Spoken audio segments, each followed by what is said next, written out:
You limit your time to 3 minutes and avoid repetition. Madam Clerk, Madam City Attorney, are we in compliance with the open meeting law? Madam City Attorney, City Clerk. Madam Clerk, are we in compliance with the open meeting law? We are in compliance. Thank you. This is a time set aside for public comment on posted agenda items. I have no blue cards, Mayor Pro Tem, so we will close the public comment period at this time on posted items. Madam City Attorney, it says Madam City Attorney on here. Madam City Clerk, please read the items under business. First item and only item is review current fiscal year 2014-15 fiscal status and tentative budget for fiscal year 2015-2016 for possible action. Director Darren Adele doesn't really need the introduction. You have the floor. Thank you, Mayor and Council. It's a privilege to be here this afternoon or this evening to present. There's a lot of work that's gone into putting together this tentative budget, and I'd like to start by giving some credit where credit's really due. In this process, we've had all the departments and the department heads who have spent, and their respective supporting accounting and financial staff, spent a lot of hours going carefully through the actual numbers of the current year in order to develop a very detailed budget and accurate budget for the upcoming year. They then met with members of the finance team who are here tonight, Justin O'Brien and Linda Poleski, who's our budget manager, and the city manager, and we've gone through all of these budgets line by line, reviewing and looking for opportunities where we could trim or where we identified needs that the city had and tried to incorporate those. All of the departmental budgets that are included in this budget have been presented and by the department heads and have been accepted by the city and included in here. So it's been a big group effort. The other thing that I'd want to point out about this budget, at a 30,000 foot view level, this budget before you again presents a balanced budget for the city of North Las Vegas. That balanced budget was expected last year when we sat down with the 4 collective bargaining groups and the confidential and appointed groups as a group, as a city, and agreed to some concessions and some reductions and so forth. It was represented and based upon the analysis of the 7-year forecast that by getting those concessions, we would not only balance the budget for last year, but we would most likely balance the budget again this year. And that is, in fact, the case. During the last year, at a very high level, there was a lot of efficiencies. There were a lot of efforts done to reduce costs and to consolidate departments and so forth. Thank you. And we did recognize savings, including vacancy savings, as positions were not reduced from an executive standpoint, but through attrition and replacement and consolidation of function. But those savings largely this last year were used in a settlement of an outstanding lawsuit that we had on our North 5th Street. So with that in mind, I would tell you that the results of the balanced budget that you have in front of you today are a product of the work that was done, concessions from all the employees last year, as well as the efforts from the department heads and the finance staff to put together this balanced budget. Okay.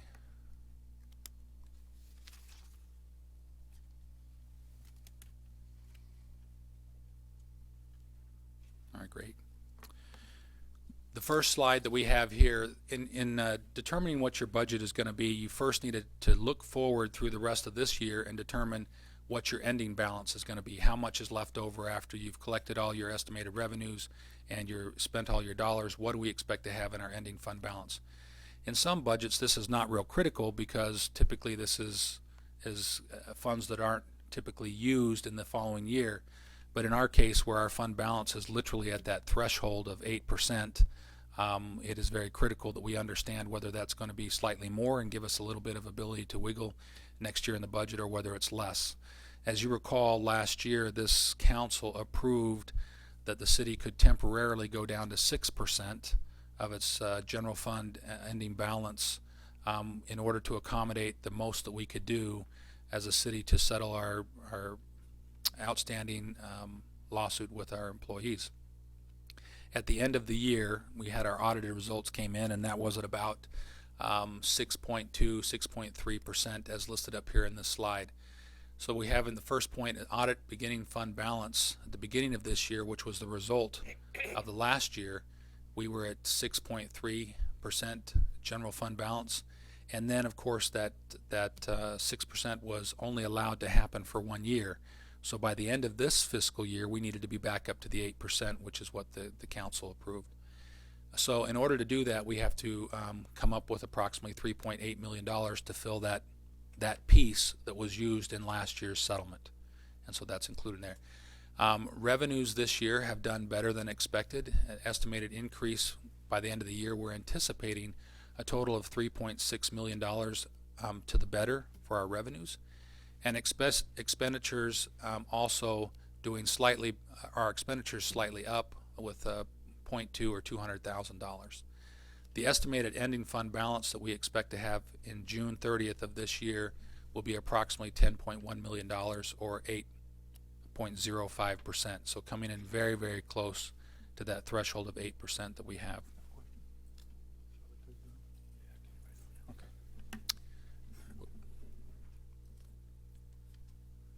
In the right direction here. Okay, the next thing in the budget is then to talk about next year's impact of revenues and expenditures. What the budget includes. The budget includes no property tax rate increases. It maintains current service levels that are where we're at today. It includes new bailiffs, approximately 6 full-time employees. That's been discussed and approved previously.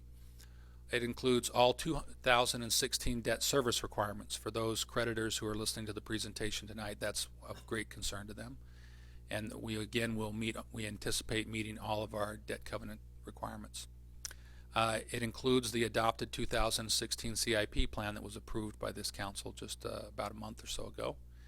It includes the subsidies for the library, Aliante Golf Course, municipal golf course, and self-insurance funds. Now, we've strived in the past year or two to reduce those subsidies necessary to support those respective funds. There's been great strides in the library. The Aliante Golf Course this year is proposing a near-balanced budget, and the municipal golf course and the self-insurance funds are also projected to have some slight increases and improvements. Current staffing levels, 5 new positions. City match in Fund 287, you probably recall the grant that was approved, hiring approximately 12 or 13 new police officers. That process is underway. The city has a match requirement from Fund 287 that is supporting that, and that is included in here as well. General fund contingency of only $500,000. That's a small contingency for a lot of things to try and cover a lot of things that might change during a year. We had a similar amount last year, or in this current year, and we're able to keep our variations within that amount as compliments to the operating team. And then finally, it includes an estimation of $1 million increase to the general fund ending fund balance. So a slight improvement. This here is a quick little slide that talks about the 2016 new full-time equivalent positions that were included in the budget. 2 in the accounting, 6 in the bailiffs, 2 in safekey, and 1 in pump operations for a total of 11. What this budget assumes is $2 million in new medical marijuana revenue that's included. That is primarily those particular revenues that can be counted on from licenses and fees. We hope that it'll do better than that, but we've budgeted $2 million. It also includes benefit rate increases for the appointed elected team of 3.95%, 2.25% for PERS, 0.7% employee benefits, and 1% on workers' comp. It includes the holiday sellback program still remaining frozen. It includes and assumes that merits and COLAs will also stay frozen. 2016 also includes in the general fund estimated beginning fund balance of the 10.1 that you saw on the earlier slide, which means we start the year at just about 8%. It estimates the total revenues that the city would take in at $13.2 million, expenditures at, $132.2 million, and expenditures near that mark at $131.2 million, for a net increase of $1 million, or we're anticipating this fund balance being approximately 8.5% at the end of next year. So still not very much room at all. It's, you know, 0.5% is literally $1 million, and that doesn't give us much room as an organization to miss our mark or deal with unexpected things, but I think we have a good track record. Additionally, there are some details for you to consider on the general fund revenues, more specifically consolidated taxes, what's estimated through fiscal year 2015, what's estimated in 2016. You'll see that there's a 5% change that's anticipated in the budget there. Licenses and permits, 6.9%.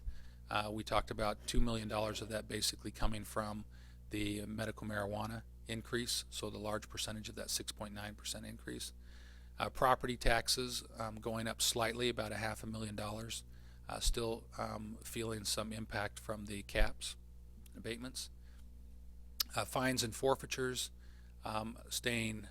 going up slightly from last year, and then transfers remaining at going down a bit at 1.1%.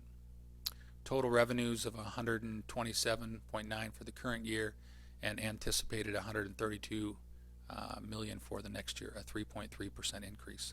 Now this is consistent, that 3.3% increases, again not far off of what we had included in our 7-year forecast for what we would expect to see with respect to year-over-year growth. Expenditures, the other half of the equation.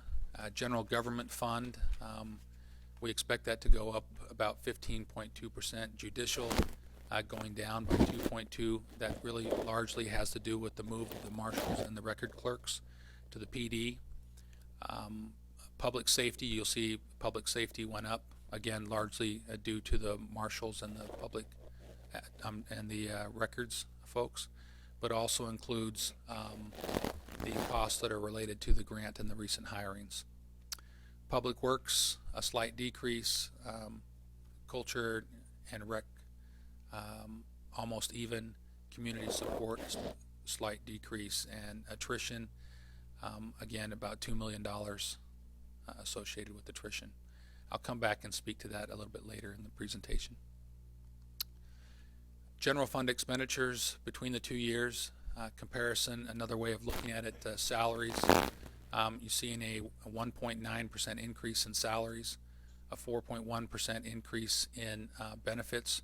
Generally, those salaries have remained flat. Those have slightly to do with the positions coming in. There are a few areas that increases were necessitated. Benefits going up slightly. Supplies and services increasing by $3.8 million. Capital outlay going down to 0, and again the attrition number that's sitting in there. Transfers in and out, not as crucial. Overall, total expenditures compared to the current year for the budget increasing by 4.2%. So you've got, going back here, you've got revenues, wrong way. We've got revenues going up by 3.3% and expenditures by 4.2%. So it's tight. Progression from the 7-year financial summit. We often refer to that 7-year forecast. The original 7-year forecast was updated in August of last year to reflect the results of the concessions and the settlements and the end of the year results for the prior year. That is the latest financial summit that's available, 7-year forecast that's available. And just doing a quick comparison here, beginning fund balance under the 7-year forecast was about $10.1 million, and the tentative budget is putting it pretty darn close to that same $10.1 million. Revenues at 127 in the 7-year forecast, 132 in the tentative budget. Operating expenditures even at about 130 between the two. Estimated ending fund balance was in the 7-year forecast was anticipated to be at this particular time $4 million, which would be below our 8, but we're anticipating that the tentative budget will be $11.1 million. I should point out that the difference between that $11 million or the $7 million deficit that you would see in the 7-year forecast and the fact that that's gone away largely has to do with the difference between the staffing levels that were assumed at January 1st of the prior year, which have gone down through attrition and replacement to the current year staffing levels, and we're assuming that we stay at the current year staffing levels. And the very first presentation, I cautioned that the 7-year forecast did not adequately take into consideration the additional staffing necessary to grow with the city. If the city was to grow 3.5% over the next 7 years, that would be a 25% cumulative increase, and yet we did not reflect any increase in the staffing. In this particular case here, in order to balance the budget, we have reduced our staffing through attrition, and we are making up that difference through vacancy savings. So I caution the council on that. That is one of the weaknesses and differences that exist between our current operating budget and our 7-year forecast. However, assuming the reductions and the consolidations and the efficiencies that we put into place in the last year, we would hope to see that number start to provide an ability in the future for us to not have as big of a deficit to make up. We do still see in that 7-year forecast a 7% shortfall for the remaining 4 years till we get to 2021. 8% ending fund balance. The 7-year forecast put it at about 10.2, and the ending tentative budget would put it at 10.4. General fund surplus was projected to be a deficit that we were showing in the 7-year forecast, and the tentative budget is showing it to be a $637,000 increase. Again, not much, and largely due to attrition savings. This next slide is just to throw a little color in the presentation as well, different perspective, left to right, bargram, 3-year fund balance comparison, showing the respective funds, golf course, self-insurance funds, utilities, and redevelopment and so forth for you to look at. Future considerations. We still need to address succession planning among our staffing and depth service levels, staffing levels, a formal reduction plan for our PILT before 2021. This does not include, the budget does not include any forecast reduction of that dependency on the $24 million that we are continuing to expect to need from the utility fund. It does not. We also need to address utilities, cash balances, and infrastructure reserves there. That is tied as well to the reduction in PILT. Obviously, if we had the ability, putting together a rainy day fund or a budget stabilization fund to be able to deal with unexpected things in the future is something that we don't have presently, but something I believe that has been a request at the financial summit that you wanted us to address in the future. Capital reserves. The capital reserves, we are running almost out of the bond proceeds that we've had for special projects. That will probably, those funds will largely dry up within the next 2 years, and so it becomes imperative to the city to address the rest of the financial issues so that we might return to that financial community and demonstrate our ability to borrow and service additional funds to support growth. Bond ratings, also that's kind of a natural outcome of the efforts that we're doing, but continuing to keep those things in mind, making sure that that part of the community understands what we're doing, that we've laid out a plan and that we're executing it, and then we hope to come back to that group and again borrow. Legislative impacts, of course, Ryan Juden and our representative group is up at the legislature right now doing a great job representing us and our issues, but we are looking to find out what kind of impacts might come out of that body around the June end of this fiscal year, and then we would include all these things in an update of our 7-year forecast looking forward. So at that, we're open to any questions, and I'm happy to flip back to any slides that you may still have questions on. Thank you. Councilman Wagner, I know, has a question. Yeah. So on the very first page here, you've got revenues estimated to increase 3.6 million. So going into at last year's meeting at this time, you were estimating. Do you remember what you were estimating our increase to be? Was it? Yeah, I believe we have a slide here that shows a comparison between, if you look up here, where consolidated taxes, Yes. the fiscal year current estimate, and where we're estimating the budget, you can see where we're anticipating in the future. If you were able to do this slide for last year, you would see that 46 million compared to what we had in the budget and all of the revenues represents about $3 million more. $3 million more. Yeah. But Largely. and that was a growth of about how much then? Because we're estimating, if we had estimated a little bit of growth in there already, and then you add this extra 3 million. So what was it?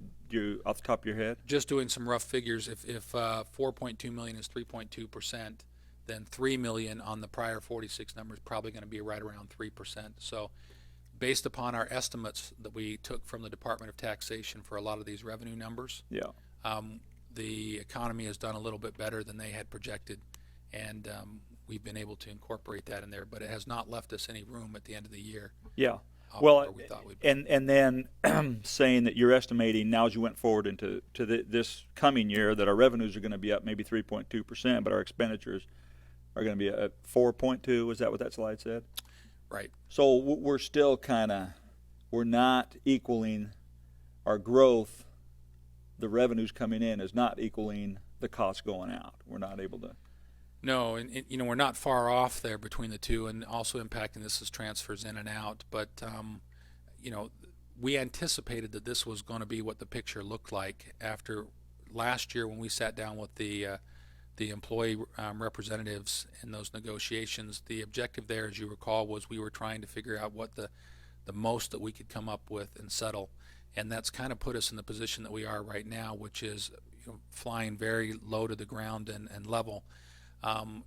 In that 7-year forecast, we recognize that there's going to be increases that still need to be addressed, particularly, and that was on the very last slide, that we need to address reserves and the debt service payments and things like that over the next 4 years that we will still have to address. So we still have a challenge ahead of us. So at the end of this year, you expect about an 8% ending fund balance in 2015.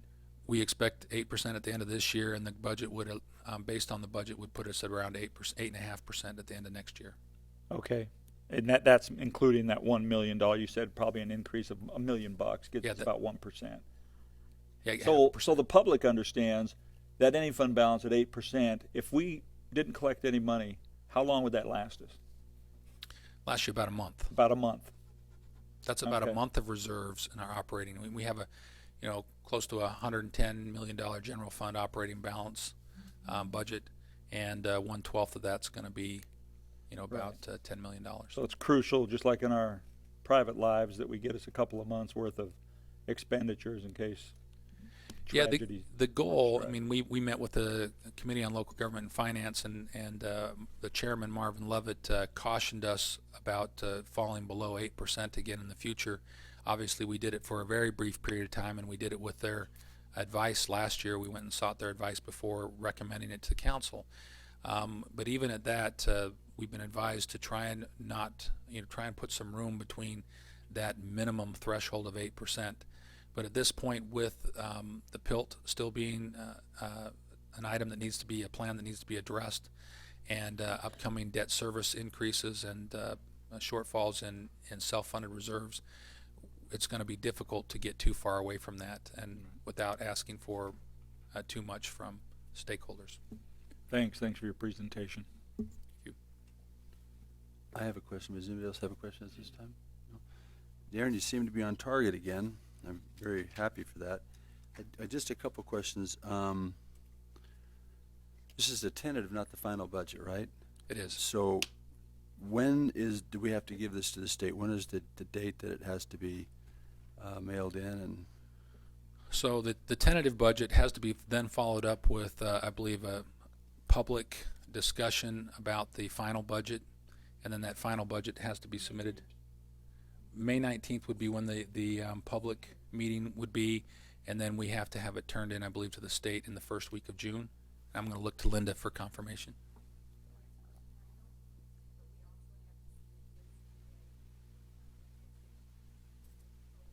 Linda, could you come up to say that again? We have to submit this proposed tentative budget to the Department of Taxation today, but then we will hold a public hearing on May 19th, and any changes that may be reflected would be, we would discuss that at that time, and it would be put before you to adopt as final, and that way we would need to submit to the Department of Taxation by June 1st. So are you assuming any changes, or are you waiting for information or something that is forthcoming? Yeah, Mayor. Not at this point, unless, Mayor, we do have 2 collective bargaining groups that we are currently in negotiations with and working with them and holding regular meetings. The impact of those discussions and agreements would, if they were completed in time, which we're hopeful, they would be also included in the final budget. Okay, thank you. So I have another, we talked about some of these wonderful people have worked here for quite a few years and are retiring and stuff. We understand that we have in some sections an aging workforce because we haven't hired some newer people behind them. Do we have any idea of a projection of how many people might be retiring? Because I know there's some cash money that is awarded to them for their service for not using sick pay and vacation pay and all that kind of stuff. Do we have a number of that?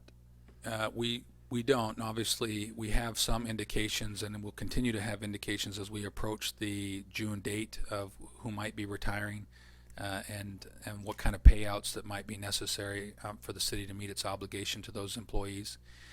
Typically, the way the process works is as an employee works for the city and develops, either builds up these banks or develops other kinds of benefits that might be paid out upon departure from the city. The city typically builds up a reserve for those and then pays them out as they become obligated or called upon. That's one of the challenges that we have as a city, is we have used and consumed those reserves and more than those reserves in the past to deal with departing former employees, retirees, and so forth with the city for various reasons. But those funds, the 700 series funds in particular, some of those are in the negative, and that's part of what we've had to focus on restoring at least back to a zero balance. And this particular budget would bring the fund that you're referring to, where some of those payments can come out of, would bring it back to a zero. It does not put a reserve into that balance, but the impact of what you're talking about will be better understood as we put the final budget together. Okay, thank you very much. The 2021 PILT requirement that we get off that payment in lieu of taxes from our sewer and water departments, are we still borrowing at the same rate we were 2 years ago? Are we lessening the borrowing of that money to keep ourselves moving forward to getting off of it? Mayor, that's a great question. We do have a greater understanding of that amount and what's required to get off of it.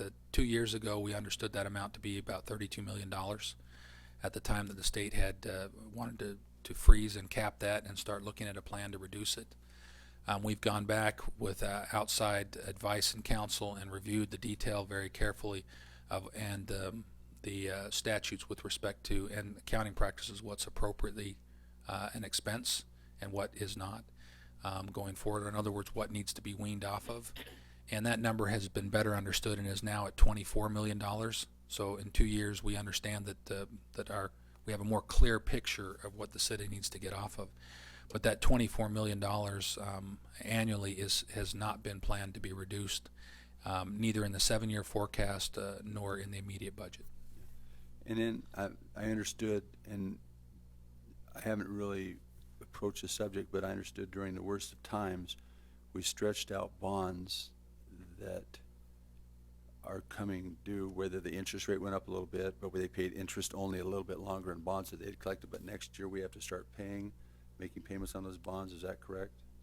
In 2000 and I believe 17-18 fiscal year, we have some bond payments that do increase. There's a number of different bonds that we have that are out there.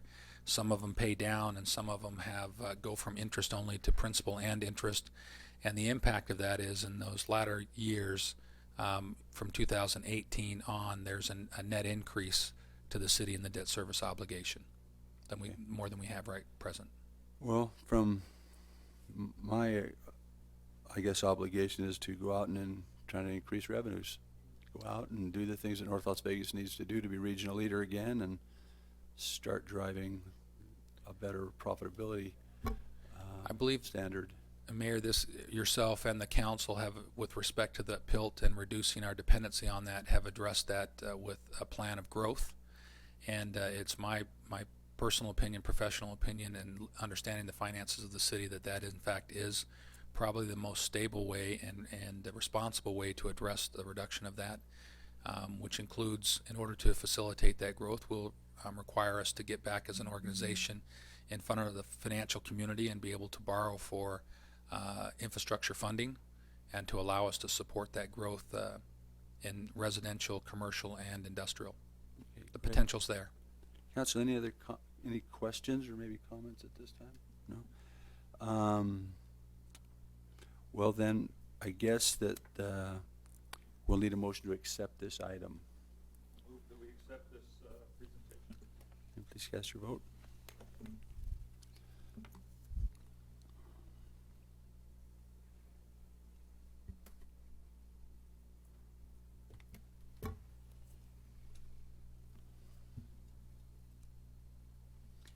Thank you much. Item passes.